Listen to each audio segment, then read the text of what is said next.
Want that shiny new Valorant skin but only have a Visa gift card burning a hole in your pocket? Let's see if we can make it happen. First, head over to the Valorant in-game store. Click on the VP icon in the top right corner of your screen to reach the Valorant Points purchase page. You should see a list of payment options. Ideally, you'd see a prepaid card option listed directly. If not, try using the credit card or debit credit card option. Enter the information from your Visa gift card just like a regular credit card, the 16-digit card number, expiration date, and the CVV code. Double check that you have the correct card information. This is where problems often arise. Most Visa gift cards need to be registered with a billing address. Go to the website listed on the back of the gift card and register your card. Use that address when filling out the billing information in Valorant.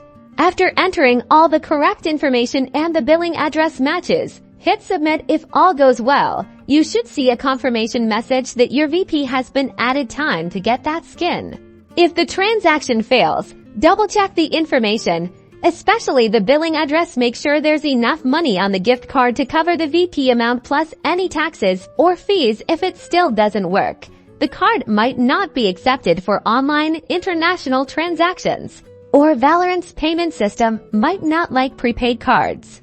In that case, contact Valorant support. They might offer alternative solutions or explain why the card is being rejected. Good luck getting your VP agents.